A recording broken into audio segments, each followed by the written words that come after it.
the topic 6 review for algebra, advanced algebra. Getting ready to take this test. So, number 1 is we are supposed to write the fifth root of 4 in using rational exponents. And so the power on 4 here is 1. And we put it as a fraction. It'll be 1 over 5. So this is 4 to the 1/5. Remember, when you write your number up there for 1/5, it has to look like an exponent, not like a mixed number. And there should be no question that that's 4 to the 1/5. Okay, this would be unacceptable. Solve the equation. 5 to the 3x over 2 times 5 to the x over 4 equals 5 to the 2. Sorry, I get a little rambunctious to drop those bases. 5 to the 2. So everything has the same base, so I don't need to worry about getting them to match. I need to add the exponents to put these two together, and the common denominator would be 4. So this is 6x over 4. So I'm going to have 5 to the 7x over 4 equals 5 to the 2. And now that I have the same base, I can set them equal. 7x over 4 equals 2 over 1. And I would just cross multiply there and get that 7x equals 8. And then I would solve that for x and get that x is 8/7.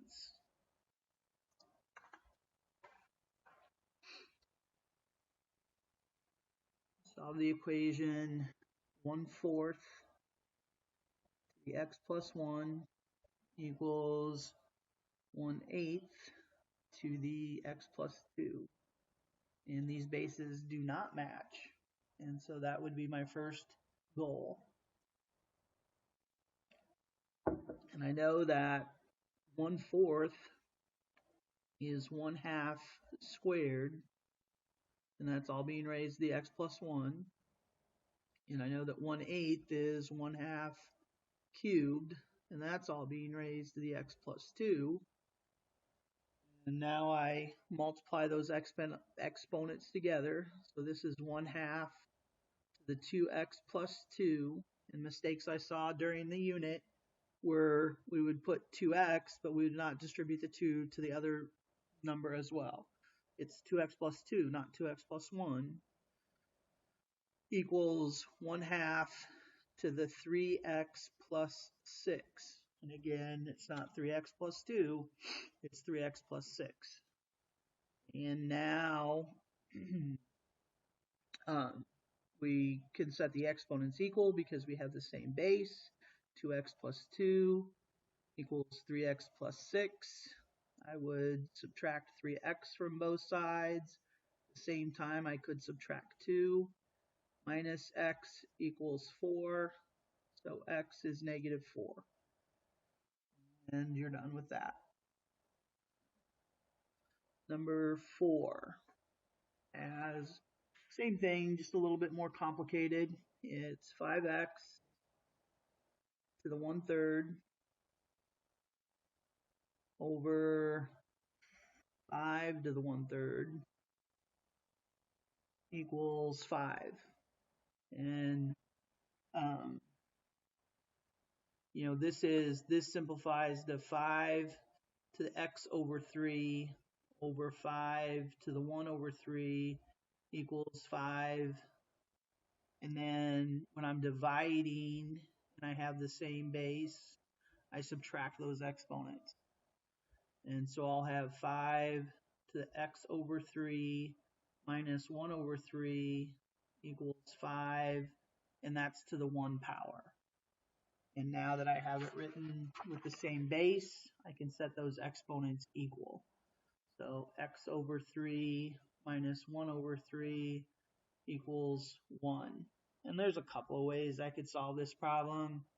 I could multiply everything by 3 and get x minus 1 equals 3. So then I add 1, x equals 4. I could also slide that 1/3 to the other side and get x over 3. 1 plus 1/3 is 4/3. So 3x equals 12. X equals 4. You know, any way around it, there's a number of ways to get to Bloomington. Any way around it, you could, solve it however, and as long as you get the right answer 4, then it's correct. 5. The exponential function f of x equals 3 to the x, and we are supposed to graph this thing, and then also find the domain, range, asymptote, etc. And so on the test, I'll have graph paper there for you.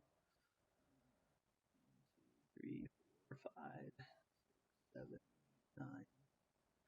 About as far as we can go with the base being 3. 2, 3, 4, 5.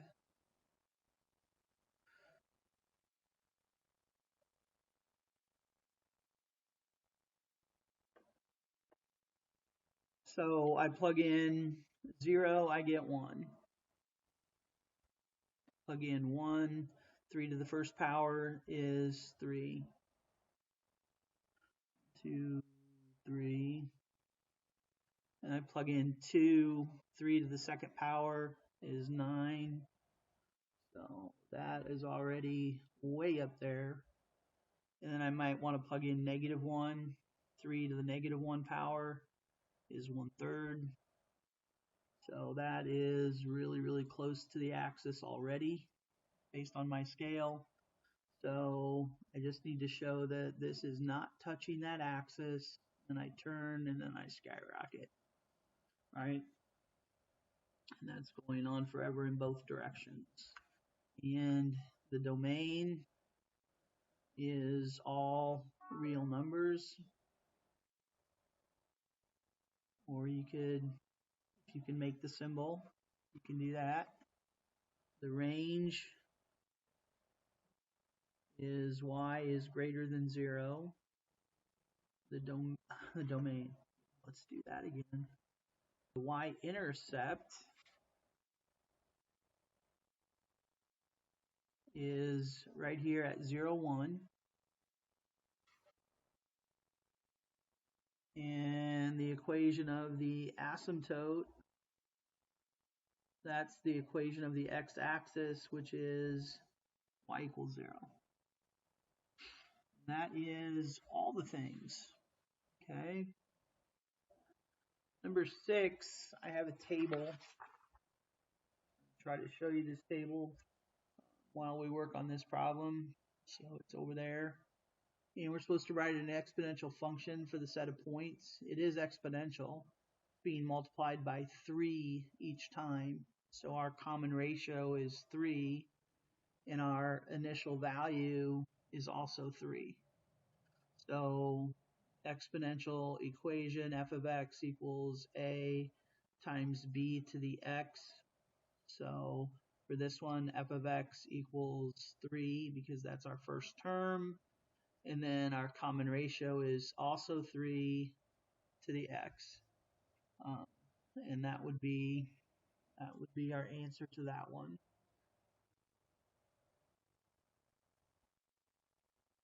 Okay.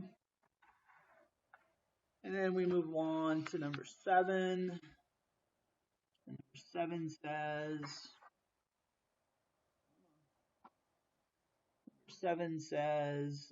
write an exponential growth function for the situation described.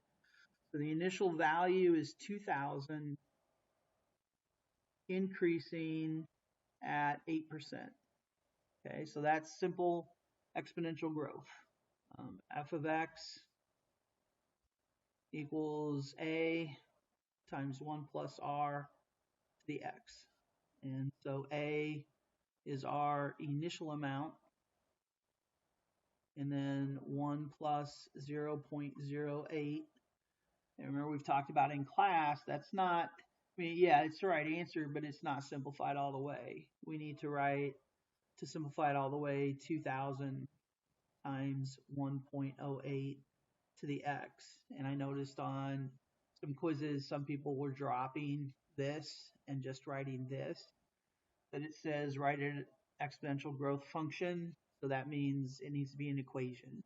And if you drop this and you just write the right side of that equation, you don't have an equation. So you haven't done that. Okay. So be very careful with that.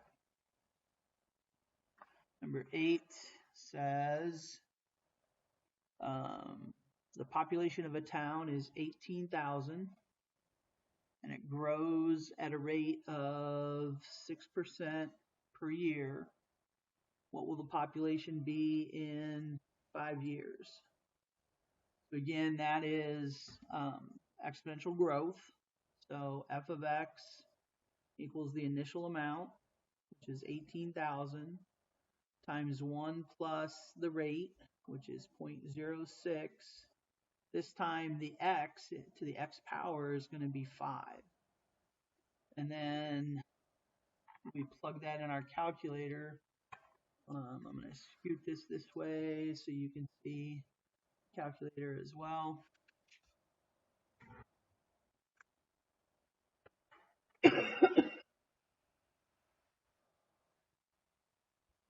So we're going to take 18,000 parenthesis 1 plus 0.06 and up caret 5.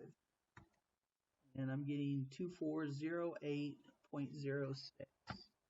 This is population. So we're going to round it to the nearest person. So our answer is going to be 24,088, and we need to label it people.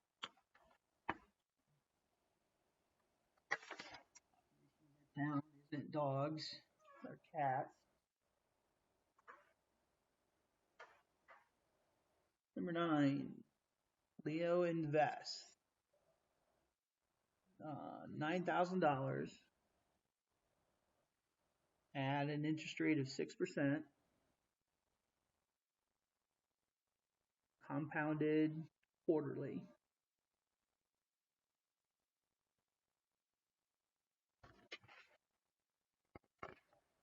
I can't remember what variable we used to do that. We use n. So compounded quarterly, so n would be 4.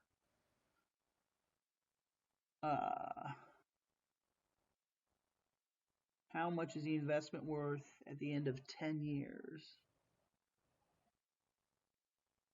So we're going to use the compound interest formula, which is A equals P times 1 plus R over N to the NT. So P is our principal, 9,000. A is the amount we're going to get. 1 plus the rate, which is 0.06, over N, the number of times it's compounded, which is 4. And then I noticed that people were forgetting, they put the 4 here, but then did not put the 4 here. Okay.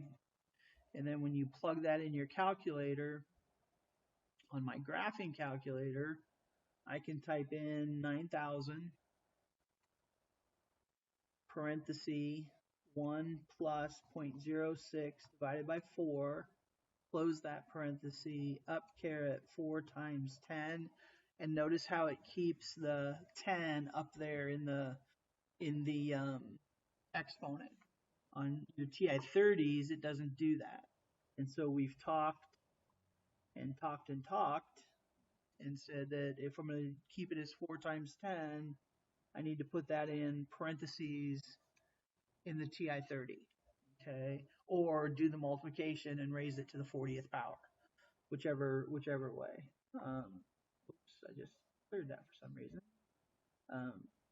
4 times 10 parentheses. And I'm getting 16,326.16568. So again, we're talking about money here. And so we're going to round this to the hundredths place to 6.17 cents. Okay. Number 10. Population of a town is 50,000 and it decreases at 4% per year. In about how many years will the population be less than 30,000? I don't know. First, I would set up the equation. F of x equals my initial population, 50,000, times 1 minus 0.04 the x power. And I would clean that up. 50,000 times 1 minus 0.04 is 0.96 to the x. Okay. So to make this equation easier for me, I'm going to go ahead and put 30,000 over here equals 50,000 times 0.96 x to the x. And then I'm going to take 30,000 divided by 50,000 and get 0.6. And now it becomes a guess and check problem. Okay.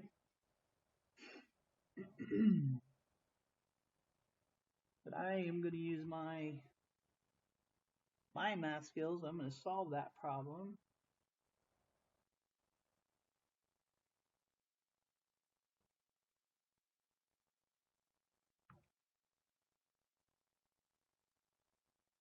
And give me an idea of where I should start. So if I plug in 10 for the number of years for x, I take 0.96 to the 10th power, I get 0.6648. Okay, it's close. So I'm gonna take it, I'm gonna raise it to the 11th power, and I get 0.63823 blah blah blah. Closer.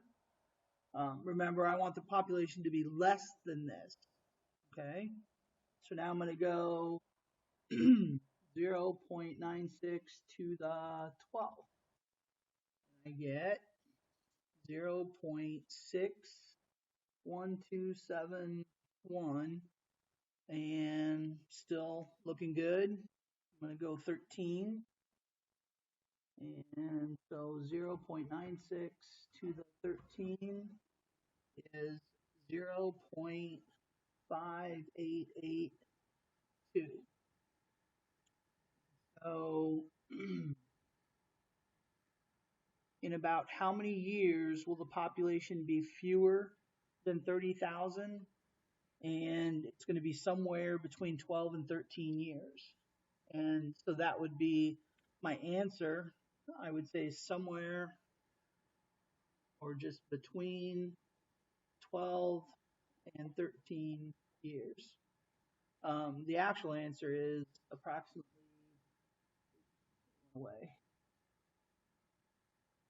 12.51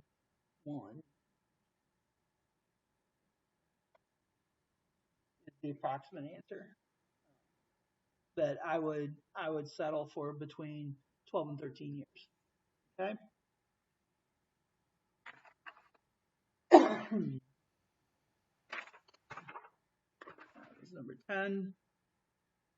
Number 11, we have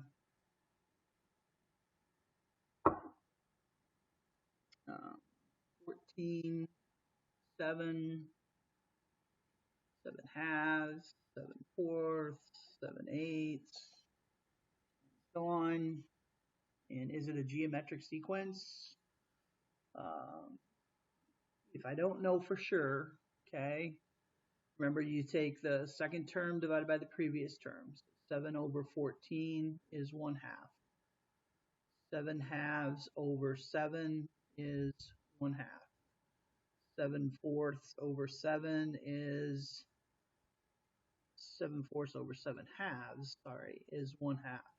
So is it a geometric sequence? Yes. What's the common ratio? 1/2. That's what you're multiplying by each time to get the next number.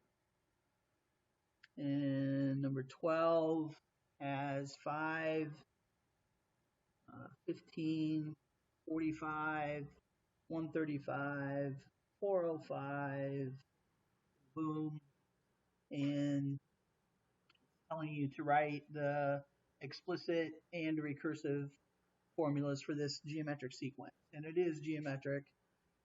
The first term, A1, is 5, and the common ratio is 3, multiplying by 3 each time. So the explicit formula is A sub n equals the first term times r to the n minus 1. And the recursive formula is A sub n equals 5 times A sub n minus 1, and A sub 1 is 5. I'm sorry, it does not equal 5 times A sub n minus 1. It equals the common ratio, which is 3 times the previous term. So I take 3 times the previous term to get the next term. Sorry about that. The recursive formula for a geometric sequence is A sub n equals 3 times A sub n minus 1 with an initial value of A sub 1 is 1/4. They're making it that easy on us, are they? So if we wanted to generate the actual geometric sequence, it would be, the first term would be 1/4. I would multiply that by 3 and get 3/4. I would multiply that by 3 and get 9/4 and 27/4 and so on. Okay.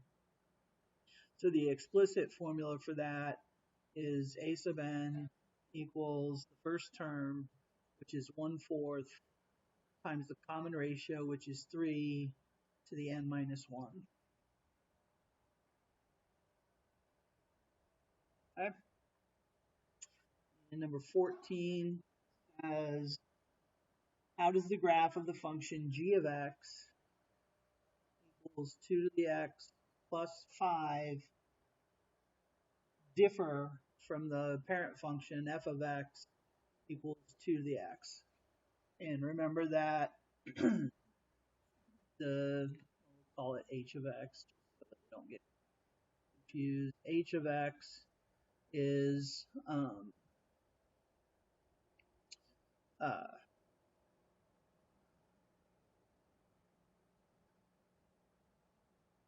I can't remember what I used, what variable I used. I think it was b to the x minus h plus k.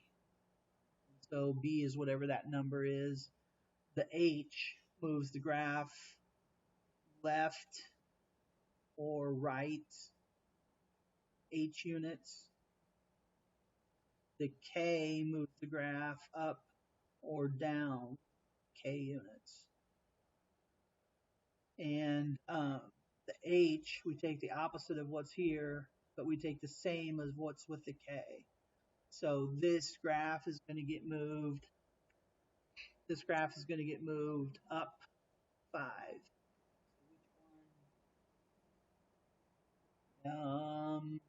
Letter A is up 5. Okay, and that is it for that test.